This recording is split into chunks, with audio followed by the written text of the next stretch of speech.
Olá, queridos irmãos, sejam bem-vindos a mais uma aula da Seara de Jesus, esse nosso encontro semanal para pegarmos alguns temas, estudarmos juntos, revisarmos algumas coisas que, claro, já sabemos também, mas então vamos aqui juntos dar início à nossa aula. E como de costume, antes de iniciarmos, até para esquecermos um pouco o mundo lá fora e realmente centralizar neste momento, convido a todos a serenar. Vamos juntos agradecer a Deus, agradecer ao Mestre por mais esta oportunidade de aprendizado. Que assim seja, graças a Deus. Bom, queridos irmãos, então hoje nós vamos tratar do tema socorro espiritual e piedade, tá? Então, o socorro espiritual já é um tema que nós temos abordado bastante, então quando trazemos assuntos de mediunidade, assuntos do trabalho da casa também, falamos de todo esse socorro, falamos dos fluidos, falamos do papel do magnetismo, falamos como o médium ali em conjunto com o plano espiritual consegue operar algumas curas, né? Tanto nos irmãos encarnados como nos irmãos desencarnados. E aí muitas vezes, né, nessas nossas últimas aulas, nós trouxemos ali a bibliografia da codificação de Kardec, então muito ali do Livro dos Médiuns.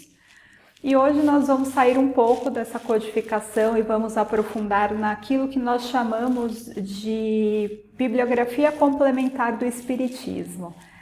Então, nosso irmão aí, Chico Xavier e outros médiuns trouxeram muitas obras que vieram depois das obras de Kardec, e ali especialmente os livros de André Luiz trazem bastante conhecimento complementar do Espiritismo e de toda essa dinâmica. Então hoje a aula vai ser com uma bibliografia extensa, a aula traz 3 livros de André Luiz, vou falar aqui de 2 deles, também traz uma pincelada de uma bibliografia do Herculano Pires. Então vamos sair um pouco da codificação, ter essa oportunidade de ler outros materiais, E com certeza no Google Sala de Aula toda essa bibliografia está lá, materiais ainda mais complementares, então tendo a oportunidade, não deixem de ler, tá bom? E aí já socorro espiritual, já coloquei aqui essa imagem para nos inspirar, essa imagem aqui mostra uma representação de Jesus, E Jesus é o símbolo de toda a nossa existência, é o símbolo da perfeição que devemos atingir e Jesus é o médico de almas, Então, quando nós falamos de socorro espiritual, nós sabemos que por trás nós estamos trabalhando por Jesus e sendo auxiliados por pessoas ali, seguidores de Jesus. Até quando Jesus veio, encarnou na Terra, nos trouxe exemplos, ele trouxe muitos exemplos também desse socorro espiritual. Então, a grande diferença é que Jesus, ali na sua perfeição, já conhecia os fluidos, já conhecia como manipular tudo isso, todo o seu amor ali em ação realmente fazia com que esse socorro fosse muito apurado, que realmente os espíritos ali se curassem. Claro que também ali as pessoas que tinham a fé e que tinham esse merecimento. Então, quando falamos de socorro espiritual, não podemos deixar de lembrar do médico dos médicos, que é Jesus. E aí, dando então a continuidade na nossa aula aqui, trago essa imagem que mostra o socorro que muitas vezes acontece durante o nosso momento de sono.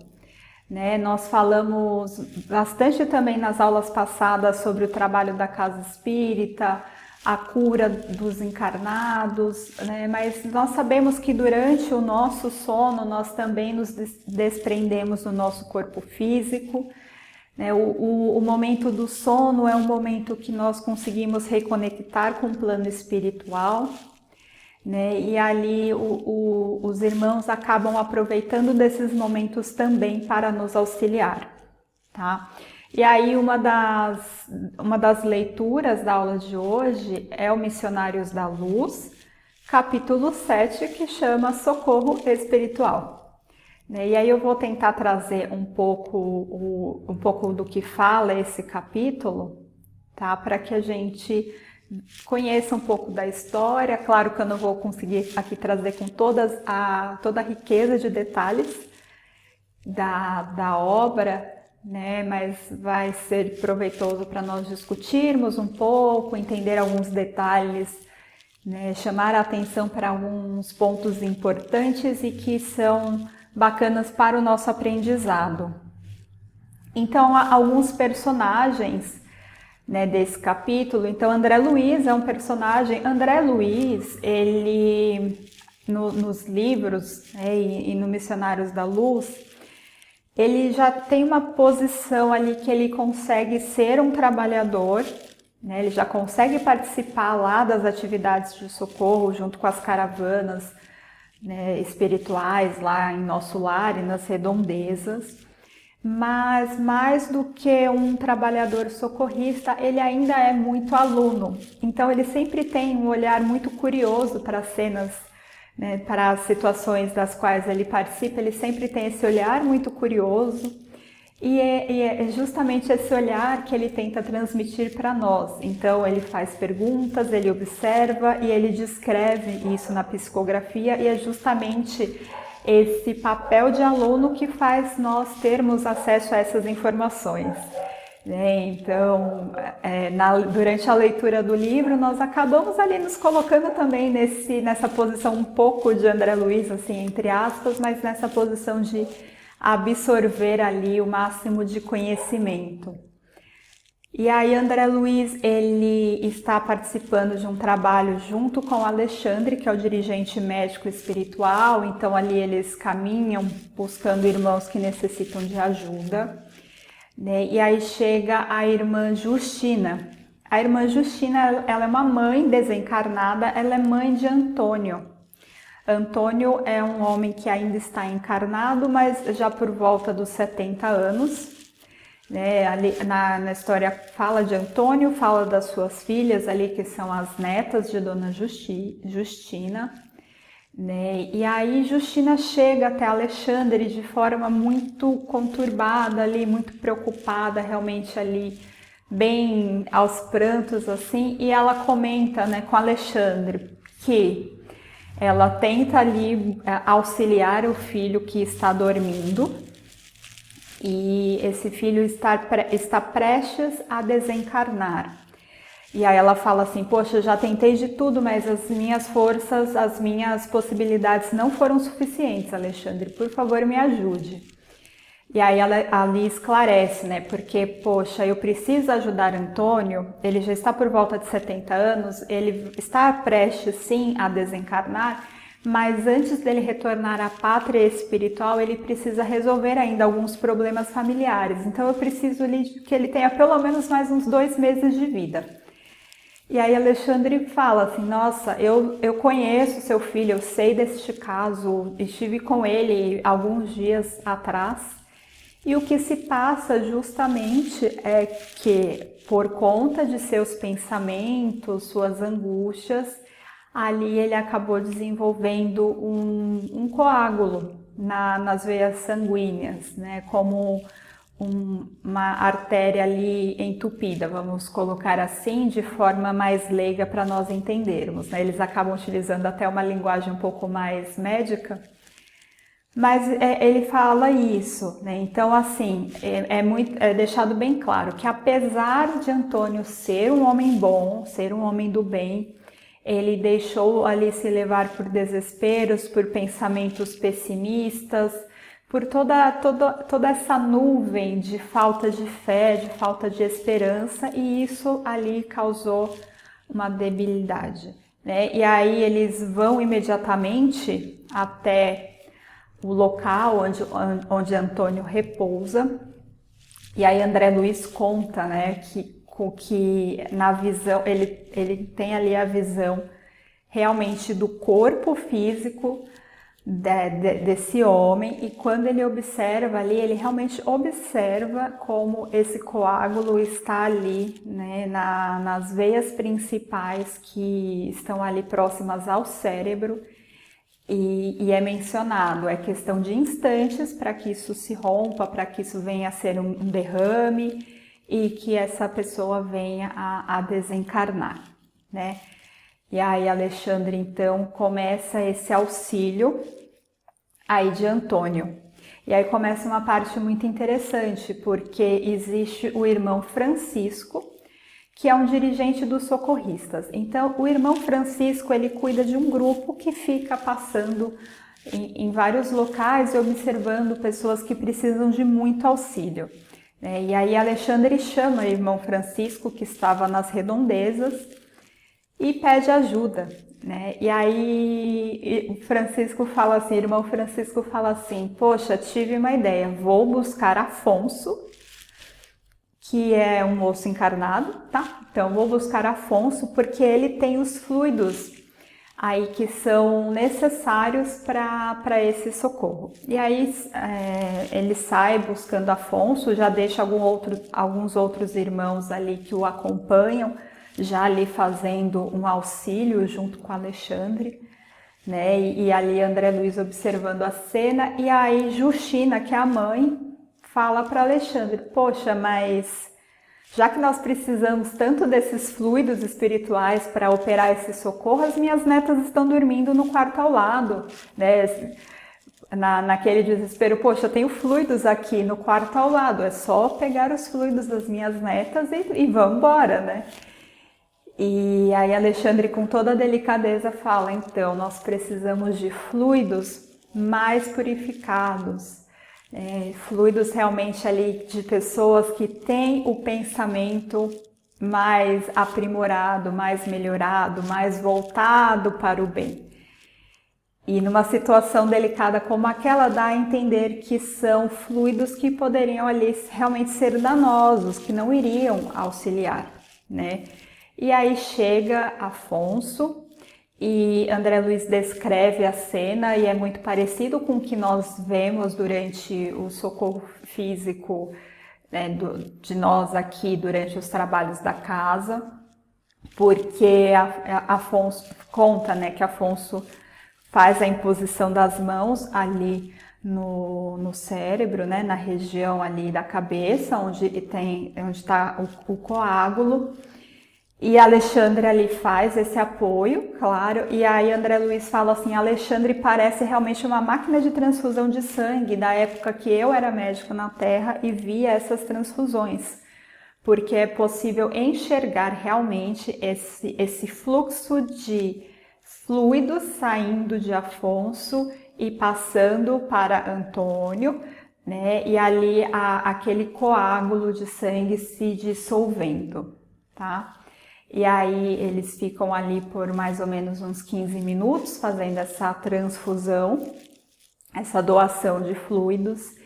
E aí realmente Antônio melhora. Ele acaba acordando ali meio apavorado, né, já meio que sentindo realmente algo, mas os irmãos espirituais falam, pronto, agora encerrou o nosso trabalho porque daqui para frente tá tudo bem.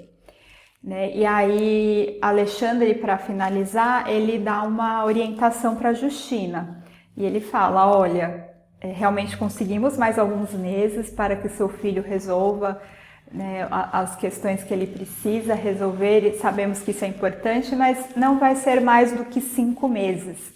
E é muito importante que ele se cuide, né, que ele faça essa renovação de pensamentos, que ele não volte para essa situação que ele mesmo se colocou, senão esses 5 meses podem ser aí pode ser menos tempo. Então aproveite, Justina, todas as oportunidades que você tiver de orientar o seu filho para que ele consiga ali realmente completar, né, a tarefa daquela reencarnação com os deveres ali que ele precisava ainda cumprir, tá?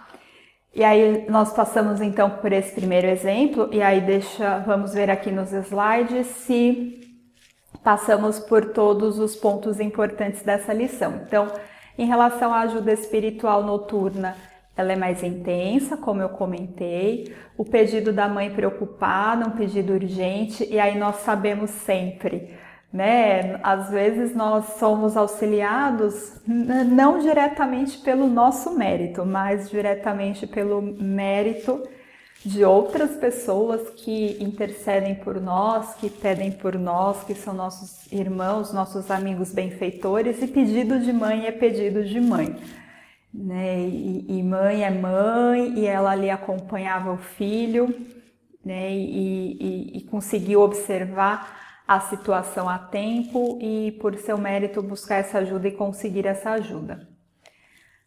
O efeito, né, dos desequilíbrios mentais, eles estão ali eles vão diretamente para o nosso corpo. Então observem que foi relatado no capítulo que foram os pensamentos que fizeram com que esse coágulo ali se desprendesse, né, que ali fosse para a corrente sanguínea, e enfim, criasse toda aquela situação. E o objetivo mesmo desse socorro era a extensão da encarnação para que se tivesse esse tempo aí adicional. E aí olha só que interessante, nós já também tivemos aulas que falavam sobre ali limitar a encarnação, suspender a vida em caso de doença, se é justo, se é certo.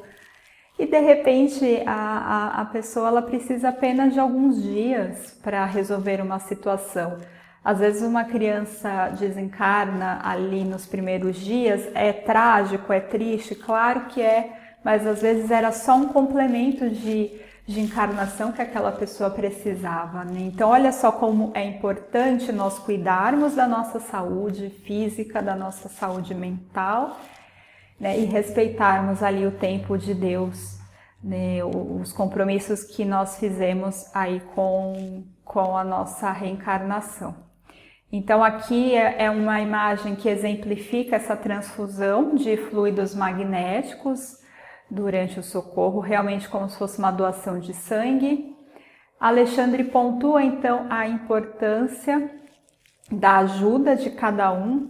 Então, ali, né, antes do irmão Francisco ir buscar Afonso, já ficam alguns irmãos ali auxiliando, com bons pensamentos, né? Inclusive, até esqueci de comentar, mas quando eles chegam, o irmão ali que precisava de ajuda, Antônio, ele sai do corpo físico, né? E aí até Alexandre fala para ele, olha, tá vendo, você tá sendo meio que já rejeitado e tenha fé, melhore o seu pensamento, fixe o seu pensamento no desejo de ainda voltar para o seu corpo físico, para que isso de fato aconteça. E aí, durante a transfusão ali dos fluidos, André Luiz também comenta que dá para perceber o perispírito ali se encaixando, entre aspas, ali voltando célula a célula de volta para o corpo,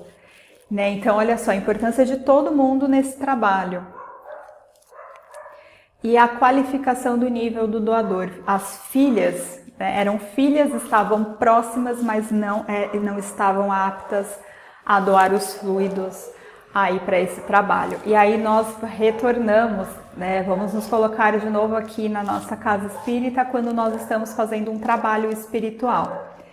E aí às vezes até podemos pensar, mas eu não estou vendo nada, né? O irmão senta na cadeira, mas eu não enxergo assim a doença, igual a André Luiz ali menciona que enxergou o cérebro debilitado, eu não enxergo, né? Então será que eu estou ajudando? Será que eu não estou ajudando?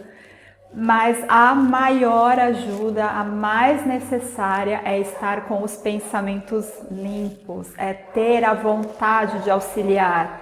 É o realmente esquecer o mundo lá fora, é o sentar aqui e realmente purificar as nossas energias, porque essas energias elas são utilizadas nessas transfusões. né? Então, tanto para ajudar os irmãos encarnados, como também para ajudar os irmãos desencarnados, né? E quando nós chegamos no trabalho espiritual, nós não saímos já dando passe ou fazendo ali a aproximação dos irmãos. Não, nós temos meia hora em que existe uma oração e em que existe um estudo, né, de um tema ali proposto, e tudo isso é para preparar o ambiente, é para preparar nós, é realmente para nos conectarmos com o trabalho, além de, claro, ser um momento ali de estudo, né? Então, olha só como isso é importante. O equilíbrio ao nível celular, então André Luiz menciona realmente as células ali que vão melhorando, né? Então, realmente é uma visão assim muito impressionante. Então aqui também fala dos pensamentos, a importância dos pensamentos. E aí fala, né? Antônio não era uma pessoa ruim, era uma pessoa de bom coração, né? É o mediano. E muitos de nós podemos nos encaixar assim, poxa, eu sou uma pessoa de bom coração, eu estou tentando fazer mais o bem do que o mal. Né? Mas às vezes nós nos perdemos nos nossos próprios pensamentos, nas nossas próprias angústias, nas nossas próprias correrias, nas nossas preocupações excessivas com o dia de amanhã. Né? E tudo isso vai causando, infelizmente, aí desorganizações no nosso corpo. Então precisamos muito ter essa atenção, né? E claro, sempre com a bondade divina, né? Deus ali sendo bom, sendo justo, oferecendo ferramentas para que nós ali nos curemos, tenhamos sempre novas oportunidades. E aí fala dessa importância do descanso noturno, né? Esse descanso noturno permite a nossa renovação de energias para o dia seguinte, permite que nós voltemos para a pátria espiritual, tenhamos lembranças, tenhamos encontros, né, para realmente continuar seguindo os passos, também permite que os irmãos nos ajudem.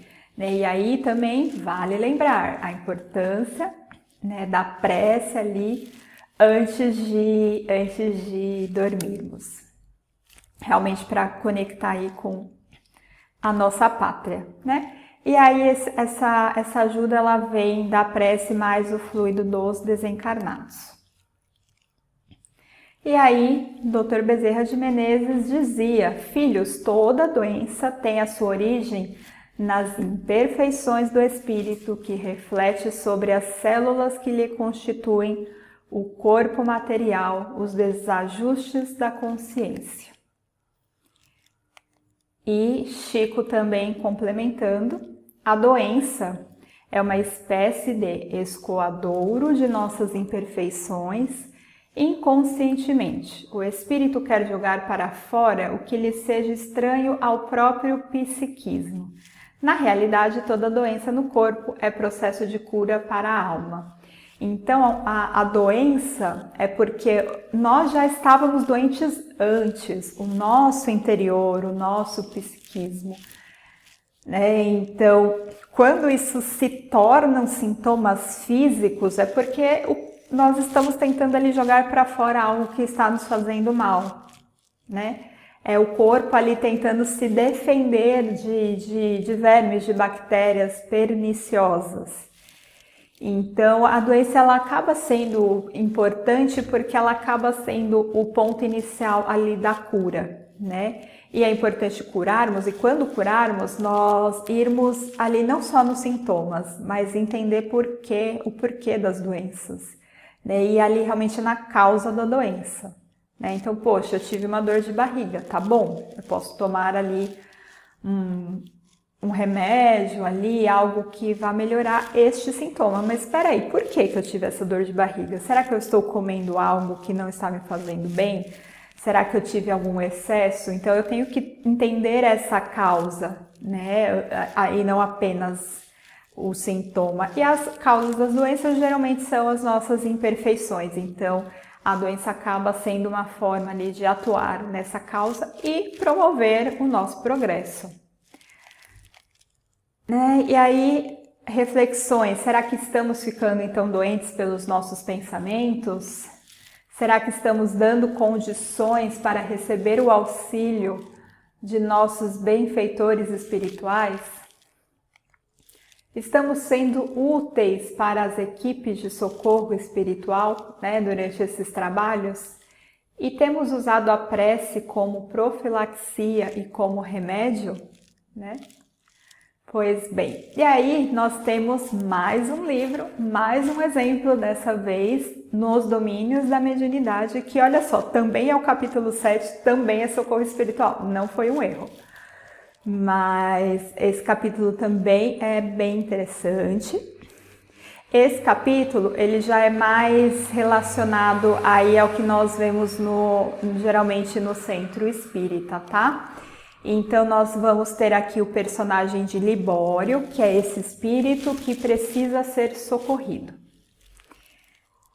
A médium, que é a dona Eugênia, ali que vai dar a passividade para Libório se manifestar, né? Então é bem o nosso dia a dia. Um médium que vai trazer uma psicofonia de um irmão necessitado, um irmão que errou, né? E aí tem Raul Silva, que é o dialogador. Então, Raul Silva, ele é um personagem encarnado e que vai ali conversar com Libório, tá? Um pouco do que o seu Manuel faz, quando ali observamos ele conversando com os espíritos, mas que qualquer um de nós também pode fazer. E aí vale aquela... Olha só como as aulas elas estão todas se encaixando hoje. Vale aquela aula que nós falamos de doutrinação, que nós falamos que não é lição de moral para os espíritos, que nós não podemos sair falando, espíritos tem que fazer isso, e o espírito vai olhar para nós e vai observar que nós mesmos não fazemos, mas é no sentido de ter amor, de ter acolhimento, né, de mostrar para esse espírito que, poxa, mesmo que você tenha errado, aqui é um local seguro, é um local onde você pode se expressar, é um local onde você é bem-vindo, né? Aqui nós só queremos promover a sua reflexão, mas sem julgá-lo. Então, é o dialogador. Nós temos Clementino, que é o dirigente espiritual ali daquele trabalho, André Luiz, novamente, e a mãe de Raul Silva. Ela não aparece ali durante o trabalho, mas ela vem na lembrança de Raul. E aí, aqui temos a imagem, né, para nos auxiliar. Então, nós temos aqui a médium, que é a moça sentada de azul. O espírito de Libório, que estava ali extremamente revoltado.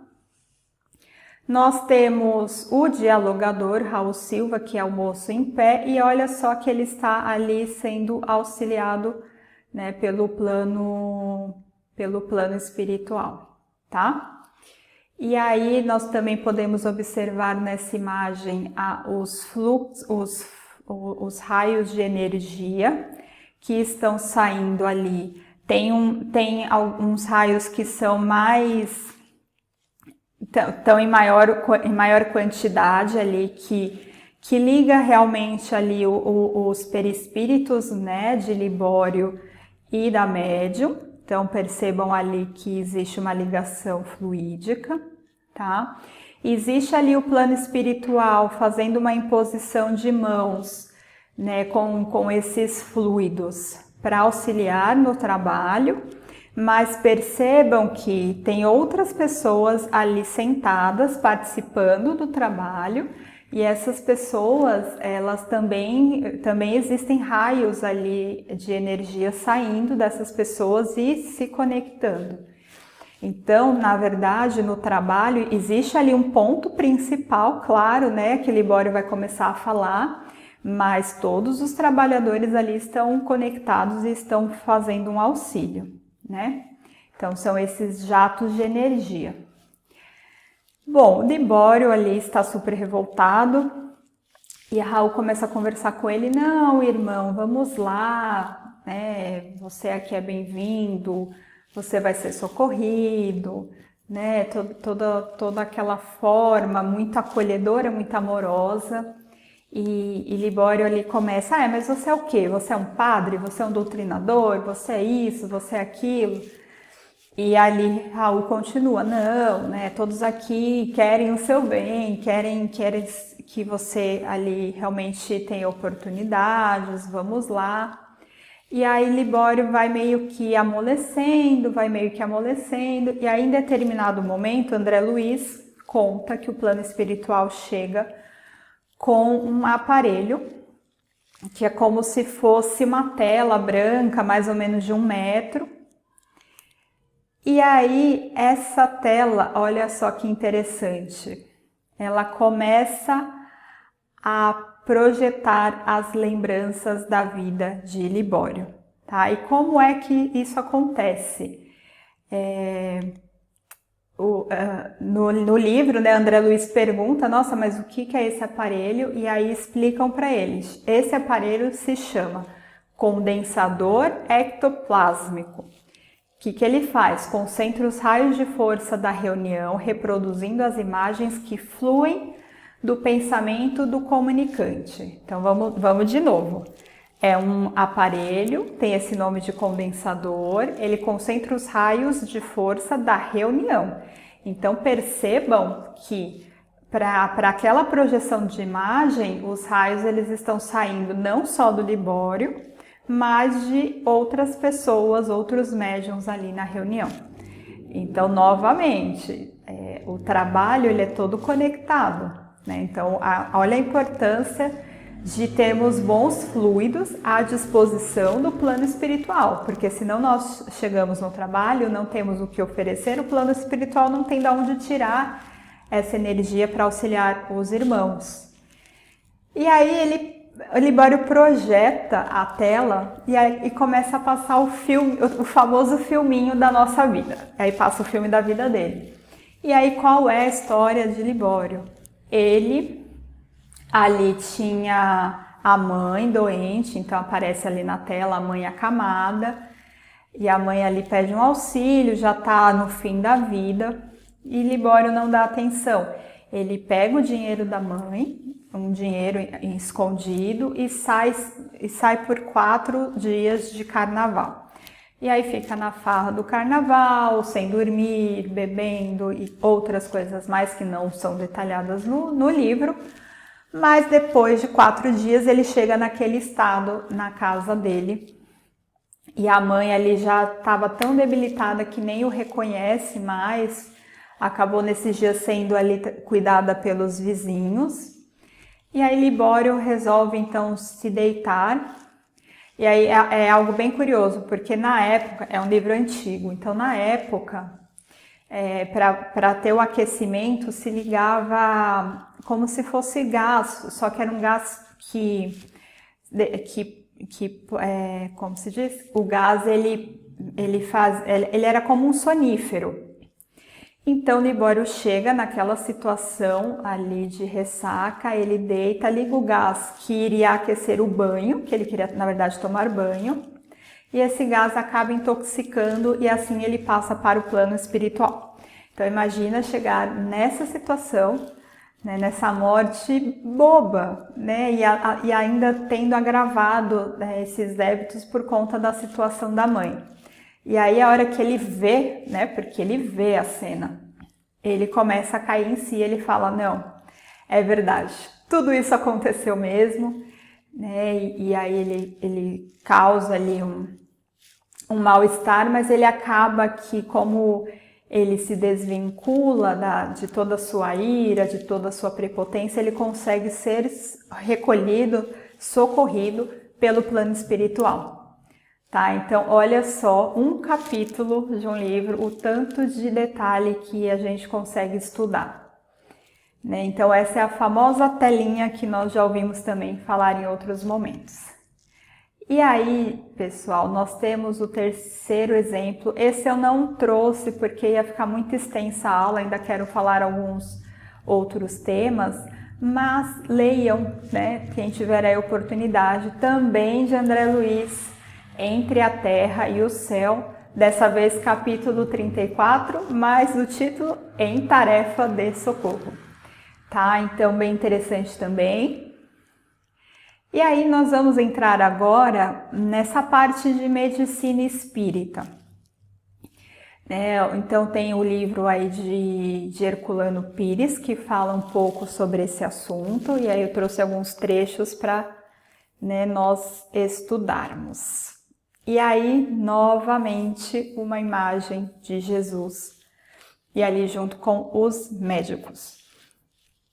Porque Herculano Pires ele vem explicando que a medicina espírita ela não é um simples, bem entre aspas, para não soar aí preconceituoso, mas não é um simples curandeirismo.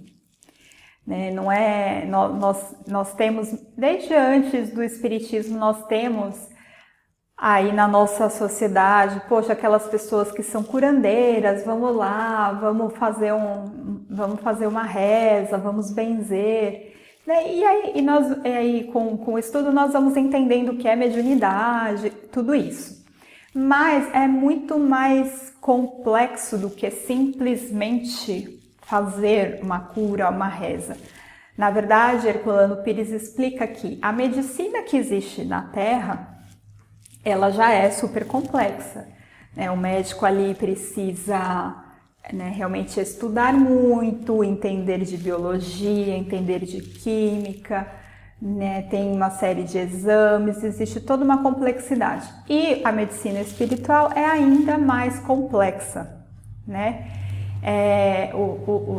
os médicos espirituais, ali quando eles vão operar uma cura, eles veem como se eles vissem exames ali em tempo real, Quando a gente pega o primeiro exemplo que fala assim, poxa, o paciente está na iminência de ter um AVC, olha só que interessante. Na Terra nós já temos exames, que ali a gente consegue perceber que talvez aquele paciente sofra um infarto, sofra o próprio AVC, alguma coisa assim, mas geralmente é muito mais a prevenção, Então você vai ao médico, poxa, eu tenho colesterol, eu tenho diabetes, então eu tenho hipertensão, então eu tenho fatores de risco, Mas não existe ainda um exame que fale assim, poxa, é aqui que está esse coágulo, e esse coágulo ele vai se romper daqui tantos minutos, E se eu reverter esse coágulo, eu vou dar mais 5 meses de vida para essa pessoa, que foi exatamente o que aconteceu. Então, é de uma complexidade e de um nível de detalhe muito maior, Então, Herculano Pires tenta explicar um pouco de como é complexo mesmo essa questão. E aí ele fala, a medicina espírita ainda não avançou como deveria, dado o materialismo da medicina convencional. E ele até esclarece que Kardec, quando traz a codificação, ele até tenta ali fazer algo nesse sentido de estudar um pouco, trazer mais sobre medicina espírita, mas realmente o materialismo ali e o tempo também acabou que não foi tanto foco. Mas é uma realidade inegável na atualidade científica do mundo. E aí, também tem alguns exemplos. Então, volto com esse exemplo do caso Arigó, que é o médium de Minas, e que ele foi muito estudado ali, porque ele fazia as cirurgias espirituais, ali utilizando instrumentos, inclusive sem esterilizar, sem anestesia, E aí fala, as pesquisas provaram a existência real de diagnósticos, curas de doenças incuráveis, como casos de câncer, desenganados e intervenções cirúrgicas sem asepsia nem anestesia. Então aqui essa foto ela é bem interessante porque mostra ele trabalhando, mas também olha só o que mostra na parede, Tem ali uma foto de Jesus, tem ali o Dr. Bezerra, tem ali Emmanuel, Então realmente um médium de muito apreço, apesar de ter até sido perseguido, né, até sido ridicularizado. E aí, isso tudo é do livro de Herculano, tá? Então, a medicina espírita não é uma aplicação pura e simples da mediunidade curadora a casos de doenças incuráveis, nem uma forma de curandeirismo. No caso, a aplicação específica à medicina, o que só pode ser feito por médicos. O espiritismo contribui com a mediunidade e a medicina com o saber e a experiência dos médicos. E até em algum ponto ele fala, imagina um médico que tenha todo o conhecimento da medicina do corpo físico, que tenha mediunidade e que tenha o amor, a vontade de trabalhar desta forma. Vai ser um médico assim muito diferenciado, né? E ainda nós temos muito poucos exemplos disso hoje em dia, de médicos realmente dedicados e de médicos que realmente entenderam que o corpo físico, o materialismo por si só não explica e não cura todas as doenças, né? Então, existe uma tendência de que essa medicina do plano espiritual se aproxime da medicina do plano físico. Isso vai ser muito importante para todos nós e isso também nos deixa mais um lembrete, porque vamos na casa espírita, tomamos o passe, fazemos o tratamento, estudamos, né, e somos muitas vezes curados, mas isso não quer dizer que tenhamos de deixar de visitar o médico da terra, fazer nossos check-ups, né, e fazer o tratamento ali físico também, tá? São muito variados os tipos de mediunidade curadora, desde o simples passista e o receitista, o vidente diagnosticador até o operador, o médium cirurgião que tanto pode agir com instrumentos, né, no caso de Arigó, ou apenas com a imposição das mãos. Então vejo que ali é uma variedade mesmo da característica mediúnica. Os médiuns dotados dessas faculdades precisam ser instruídos doutrinariamente para saberem como se portar na vida comum e para terem consciência de que os fenômenos não são produzidos por eles, mas por ação dos espíritos. Com isso, se livrarão da vaidade tola que os leva a crer em seus poderes pessoais, julgando-se donos deles e capazes de controlá-los por si mesmos. E aí aqui fala, legal, você é um médium, você consegue auxiliar os irmãos, mas não se esqueça de que o auxílio não é seu, é do plano espiritual e você precisa desse conhecimento para entender como se comportar na sua vida, né? Todos nós precisamos ter esse conhecimento para nos comportarmos bem, para termos os fluidos limpos, né? E não termos aí vaidades, tá bom? E aí, gente, para finalizar, socorro espiritual tem tudo a ver com piedade, né? Que é ali uma vertente da caridade. E aí trouxe aqui algumas definições breves, tá? Sobre o que é piedade. Então, a piedade é a virtude que mais nos aproxima dos anjos, é a irmã da caridade que vos conduz para Deus, nas sábias palavras do Espírito de Michel, que está lá no Evangelho segundo o Espiritismo. Sentimento íntimo, profundo, que faz uma pessoa solidarizar-se com a dor do semelhante, restituindo-lhe a confiança, a esperança e a resignação. E aí tem um exemplo, fala assim, o ser médium, né? Estou vendo um espírito junto de você. E a outra pessoa é mesmo, o que ele está dizendo?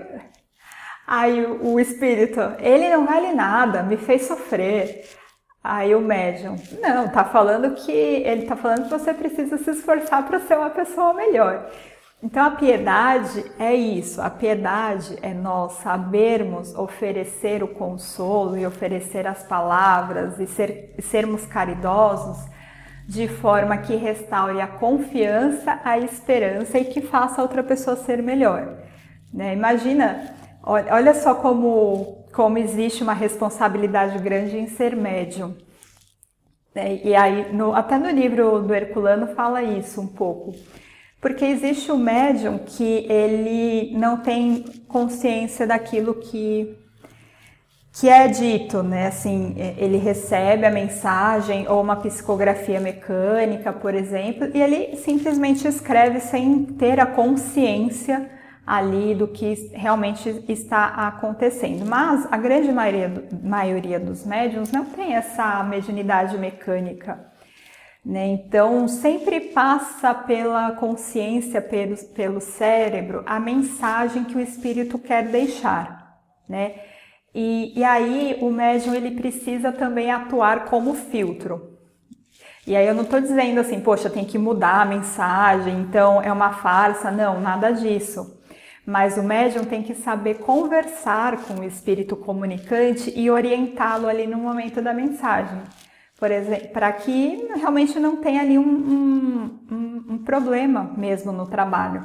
Né? Então, por exemplo, poxa, vamos falar dessa forma, ou se o espírito está muito, né, ali nervoso, muito exaltado, o médium não pode simplesmente sair falando palavrões, sair falando injúrias no meio de uma reunião espírita séria. Então ele tem ali que passar a mensagem, mas também falar, poxa, irmão, estamos aqui para te ajudar, mas né, não é assim.